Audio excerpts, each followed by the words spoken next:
BBG వారి ప్రతిష్టాత్మక venture Amaravati గచ్చిబౌలిగా ఎదుగుతున్న బేవర్లీ హిల్స్ కాజాలో ఇప్పుడే స్పాట్ రిజిస్ట్రేషన్ చేసుకోండి.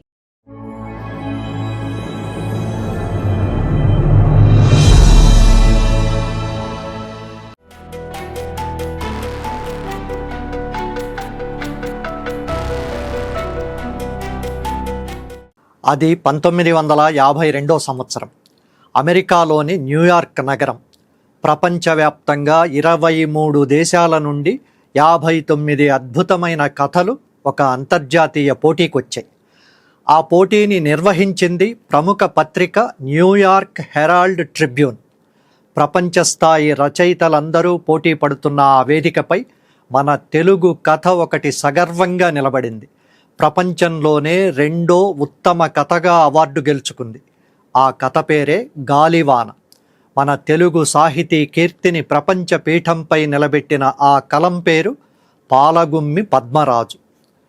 గత శతాబ్దపు అత్యంత ప్రతిభావంతుడైన ఈ రచయిత కేవలం కథకుడు మాత్రమే కాదు, కవి, విమర్శకుడు, నవలా రచయిత, నాటకకర్త, చలనచిత్ర కథా పాటల రచయిత కూడా. ధాత్రి టీవీ తెలుగు సంతకంలో ఆ మహానుభావుడి జీవితం, విలక్షణమైన ప్రస్థానం గురించి తెలుసుకుందాం. పాలగుమ్మి పద్మరాజు గారు 1915 జూన్ 24న పశ్చిమ గోదావరి జిల్లా తిరుపతిపురంలో జన్మించారు. ఆయన చిన్నతనం సాధారణంగా సాగలేదు.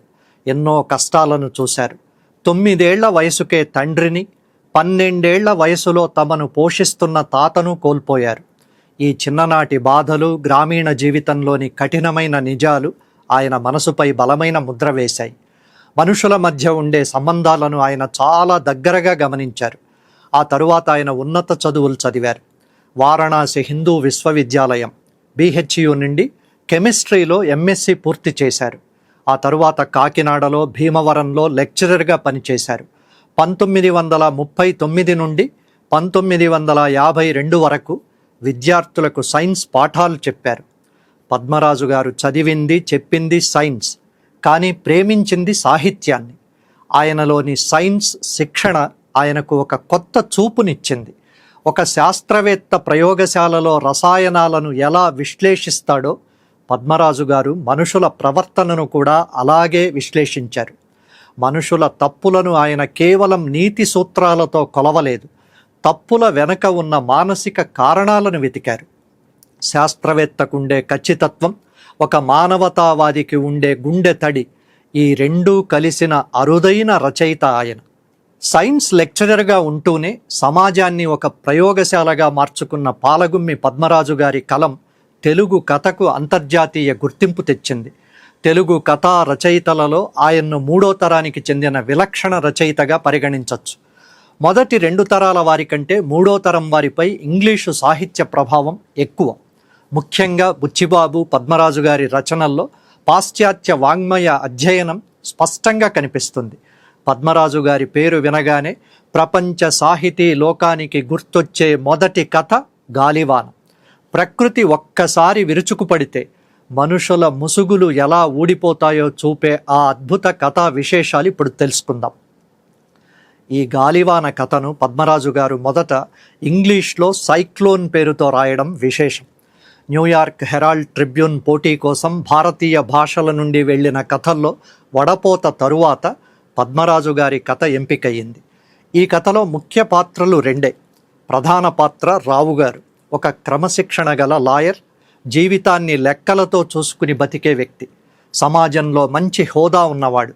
ఒకరోజు రాత్రి ఆయన ప్రయాణం చేస్తుండగా పెద్ద గాలివాన వచ్చి రైలు ఆగిపోతుంది.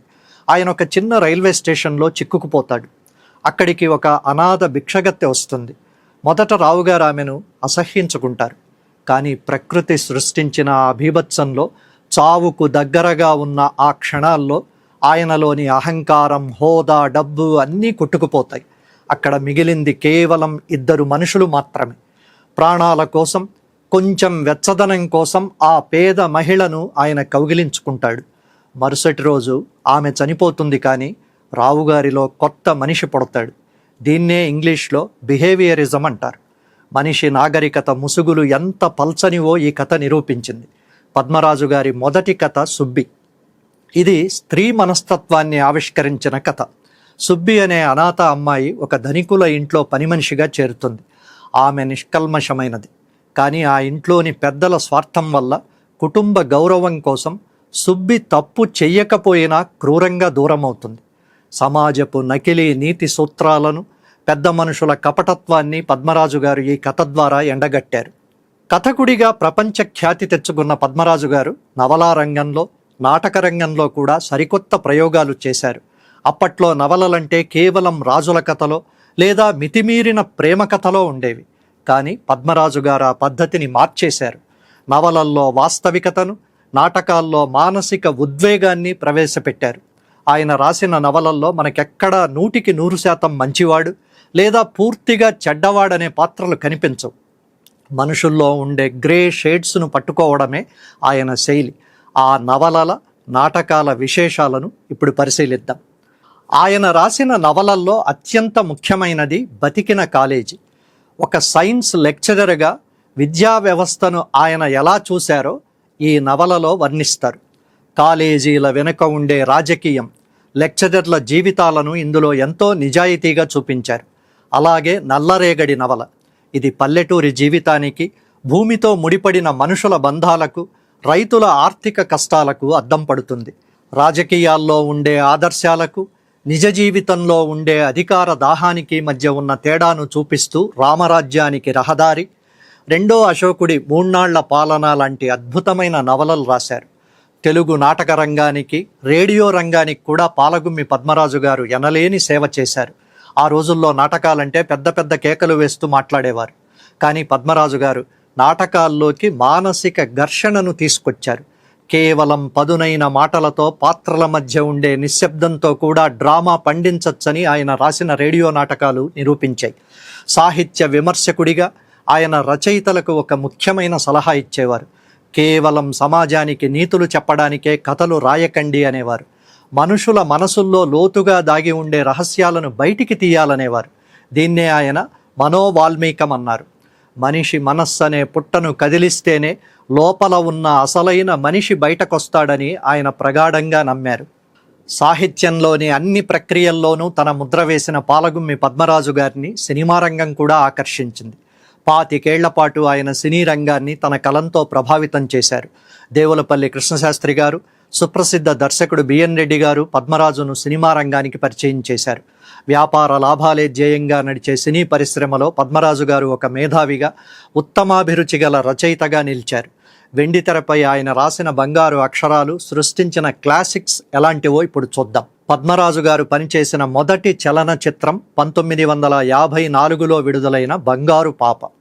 జార్జ్ ఎలియట్ రాసిన సిలాస్ మార్నర్ నవల ఆధారంగా బిఎన్ రెడ్డి గారు తీసిన ఈ చిత్రం తెలుగు సినిమా చరిత్రలోనే ఒక క్లాసిక్.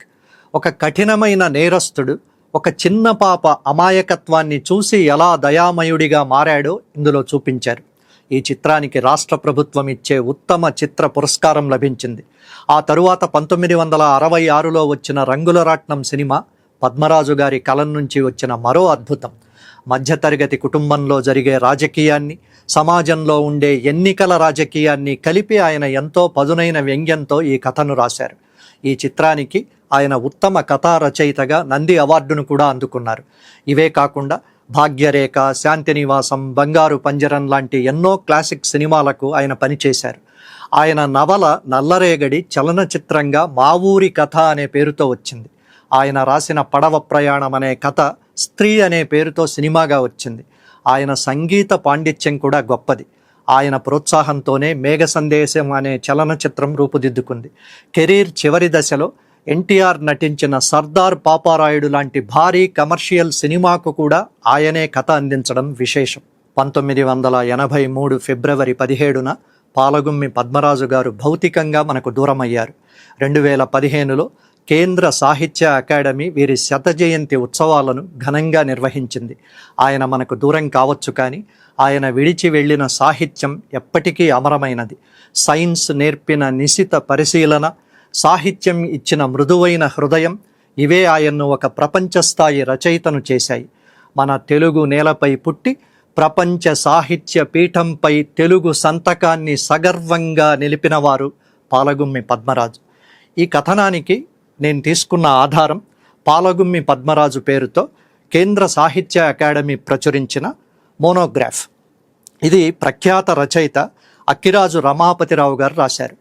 ఇందులో ఎంత లోతైన విశ్లేషణ చేశారంటే పాలగుమ్మి పద్మరాజును ప్రభావితం చేసిన అంశాలు, అంటే అప్పటికి వరుసగా ఒక 40-50 ఏళ్లుగా తెలుగు రచనలో వస్తున్న మార్పులేమిటి, కవిత్వం, ప్రబంధ సాహిత్యం, భావకవిత్వం, ప్రేమ కవిత్వం లాంటివి వదిలేసి సామాజిక అంశాలను పద్మరాజు గారు ఎలా పట్టుకున్నారు, దానికి నేపథ్యం ఏంటి, ప్రత్యేకించి ఆయనకు సైన్స్ దృష్టి ఉండడం తెలుగు రచనల్లో కొత్త వరవడికి ఎలా కారణమయ్యింది, ఇలాంటివి చాలా లోతుగా విశ్లేషించారు.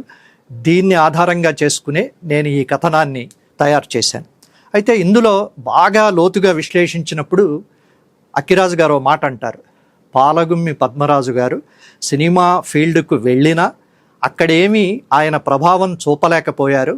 ఆ కమర్షియల్ మూసలో నిజానికి ఆయన పనిచేయడం ఇబ్బంది పడ్డట్టుగా ఉన్నారు.